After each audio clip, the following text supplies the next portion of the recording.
Hey guys, welcome back. My name is Scott Alverson, and today we are going to be talking about new video games that are coming out in the year of 2021 in the month of October. That is very soon. That is only a couple days away. I have a list of games that I want to talk about, and there's plenty more that are probably coming out, but I'm talking about these few because these are the ones that excite me, and this is what I want to talk about today. So, hopefully, you've heard some of these games. I'll even talk about a few games I've not played before. And I won't speculate on whether they're good or bad. I'll just give you the factual releases of them, and we'll move on from there. But to begin with, and to end with, I'm going to start off with a game I really love, and then I'll end up with a game I really like. And we'll get in a little more in depth in those games. The rest of them, we'll just talk about a little bit, and then we'll move on. The first game I want to talk about is Far Cry 6. It is a franchise that I am been loving for many years, and every game that has come out in the Far Cry series has pretty much gotten better from the game before. What is Far Cry and what is the series about? Well, it's about it's usually saving the world from some evil dictator or some gang of villains or something of that nature. Far Cry 6 again is going to go ahead and move on to a set in Yara, which is described as a tropical paradise frozen in time.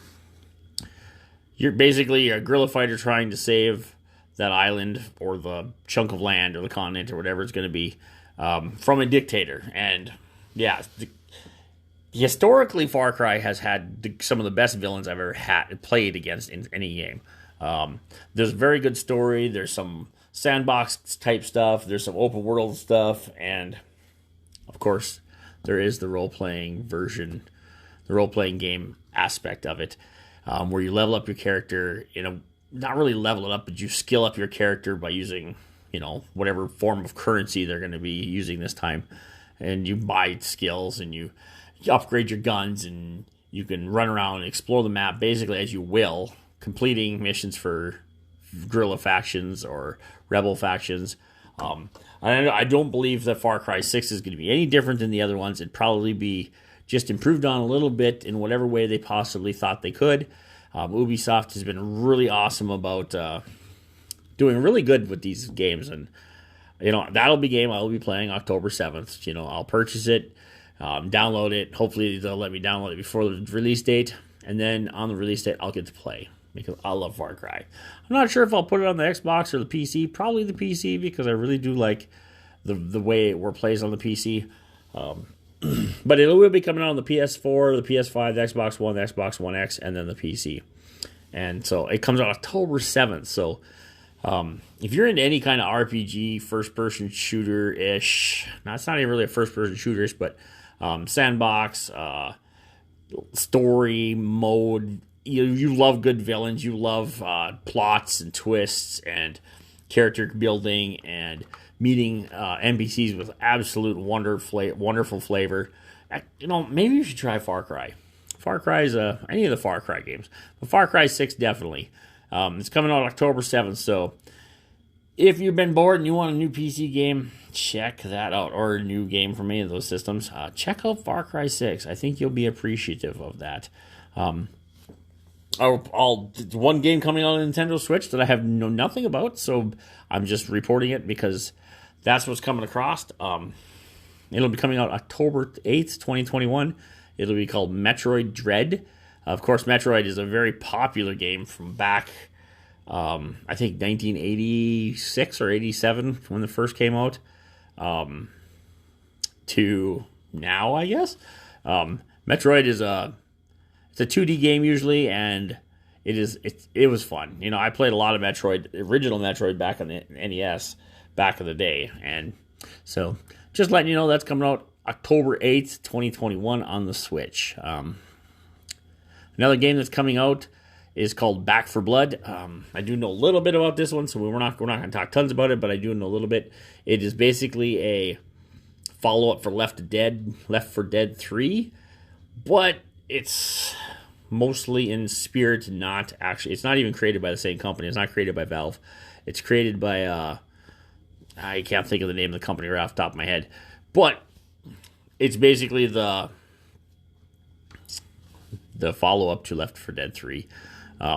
So it's called Back for Blood. If you like that kind of game, you should get out and play it. Another game coming out October 26th on all platforms, excluding Nintendo. Yeah, is a game called Marvel's Guardians of the Galaxy. If you're into games that are based off of movies, then you will probably love playing the Star-Lord in this game set in the universe of Marvel. So yeah, get out. It's October 26, 2021. I think you'll probably love that game if you're into that kind of thing. I don't know much about that game either. Well, I do know a few things. It'll probably have an amazing soundtrack from the 80s. So if you love the 80s music, you'll probably love that. And we'll move on from that. Solar Ash is a game. Oh, well, this is going to be an interesting game. It says on PS4, PS5, and the PC. It's a game called Solar Ash. It was made from the people who make Hyperlight Drifter. If you do not know what Hyperlight Drifter, yes, pardon me, move on over to Steam, go download yourself a copy and give it a play. I think you'll appreciate that game quite a bit. I've had quite a few friends that played it, and I've checked it out myself. And it should be absolutely a fun little game to play.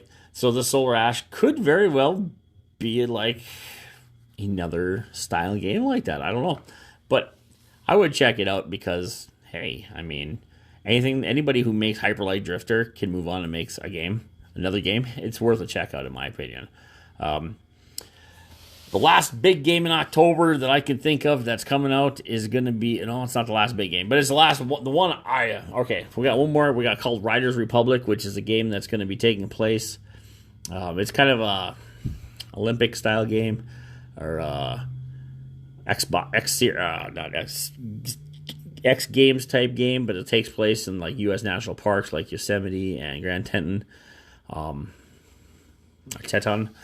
You'll be able to do things like biking, snowboarding, skiing, flying wingsuits, stunts, climb mountains, collect objects, discover the best scenic spots in the world, blah, blah, blah, or in the country. But that's called Riders Republic. It'll be released on the PS4, PS5, Xbox One, Xbox One X, PC, and Stadia. So there's a new system involved there. The last game I really want to talk about that's big for the October of this year is going to be Age of Empires 4. It is a game that is near and dear to my heart. I really love the Age of Empires series since they came out back in, I'm guessing, it was probably the 90s when the first game came out from Microsoft. Age of Empires is a RTS game. It's a real-time strategy. And basically inside of that, you play an ancient civilization over a period of many years, but what you do is you take your little peasants, you go out and mine resources and build your civilization. And then when you get up to a certain point, you can evolve into a more advanced civilization, Boy, real-time strategies. There's other games that have real-time strategies, and there are variations of it, variations of this, but Age of Empires is one that's been really I've loved for a long time, and it is so popular that they remade Age of Empires 2 a few years ago to reskin it into high definition skin. So all your units and everything were made nicer, so they worked a lot better.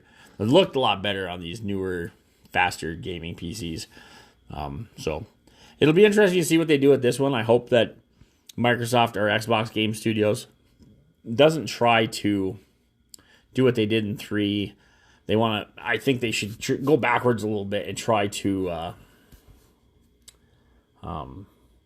get back to the heart of the game and just make it a game of just build up your army and go after the opponent, whether it's an AI-driven NPC or a actual player.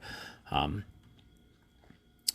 key to these games are managing your resources, building your armies, and whether it's on land or sea, because these games don't generally discriminate against land and sea. They do say there's going to be 4 distinct campaigns in this game. The release, I'm sure they'll come up with expansions or DLCs or whatever you want to call them. But anyway, there'll be 35 missions spanning over 500 years of history from the Dark Ages to the Renaissance, which some of the older games did do basically the same thing. They just expanded over a period of basically from cavemen to more advanced civilizations. I shouldn't say cavemen, but basically to the most basic form of military, all the way up to some quite advanced stuff in the Age of Empires series. It is a real-time strategy anyhow. So if you have some friends that you like to play those kind of games with, you get looking forward to it, because October 28th of 2021, released only on the PC, Age of Empires 4 will be released for us to enjoy the wonders that they have to offer us. Anyway, yeah, so enough of that. I just wanted to get on to that. I wanted to talk a little bit about that, some of the releases. There are a few more releases coming out after that, and I think maybe I'll try once a month to just talk about some of the releases that I'm looking forward to, and maybe not necessarily all the releases that I know of, but there are going to be some releases coming out in November that are looking pretty fun. Of course, Call of Duty Vanguard's coming out in November, Jurassic World Evolution 2, Forza Horizon 5, Battlefield 2042, and Halo Infinite is coming out early in December. So there are some big games coming out before the holiday season this year.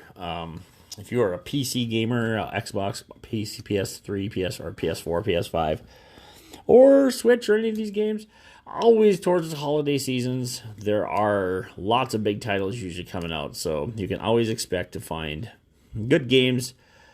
Maybe not for good prices, but for good times.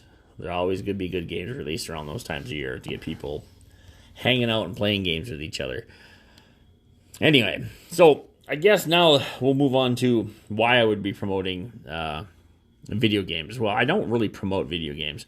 I like to promote tabletop gaming so we all can sit down in front of each other. But sometimes that's just not feasible. Like where I live, a good chunk of the year, half the year at least, is kind of just really crappy weather and is not nice, and sometimes you just can't get into the game store, or the game store is not open when you want to play.